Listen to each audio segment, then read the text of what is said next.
धनतेरस के दिन शाम को घर में ताला लगाकर नहीं जाना चाहिए। क्या आप जानते हैं कि धनतेरस ही वो दिन है जिस दिन माँ लक्ष्मी आपके घर पर आती है। लेकिन कई लोग जाने अनजाने में ऐसी गलतियां कर देते हैं जिससे लक्ष्मी आती हुई चौखट से वापस चली जाती है। आप सोचो कि शाम को जब माँ घर आ रही है उस वक्त आप पूरा परिवार शॉपिंग के लिए चले जाएंगे और घर पे लोग लगा देंगे तो माँ आएगी कैसे। इसलिए धनतेरस की शाम को घर खाली नहीं छोड़ना चाहिए और घर पर ताला नहीं लगाना चाहिए। भले थोड़ा सही घर का दरवाजा खोलकर जरूर रखना चाहिए। इसके बाद आता है माँ लक्ष्मी के स्वागत के लिए घर की तैयारियां करना, जिसमें आता है सबसे पहले अपने चौखट की साफ सफाई करना, उसको फूलों से सजाना और उसके एक तरफ चावल रखकर उस पर दिया जलाना। इसके बाद आप अपनी चौखट से लेकर घर के अंदर तक माँ लक्ष्मी के पांव के निशानों को कुमकुम या आलता से इस तरह से बनाए, ये फील करे कि जैसे माँ लक्ष्मी आपके घर में प्रवेश कर रही। सबसे अहम बात जो धनतेरस के दिन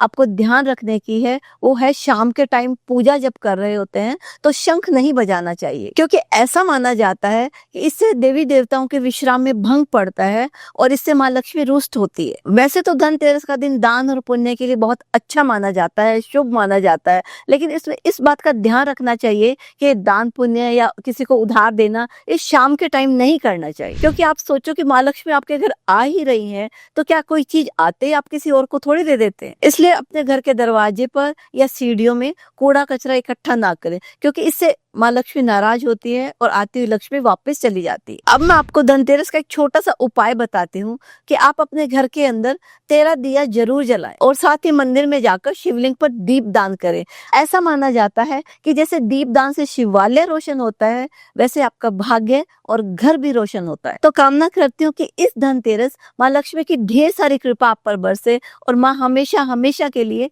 आपके घर में स्थापित हो जाएं। और इन्हीं शुभकामनाओं के साथ मिलते हैं अगली वीडियो में एक नए उपाय के साथ में।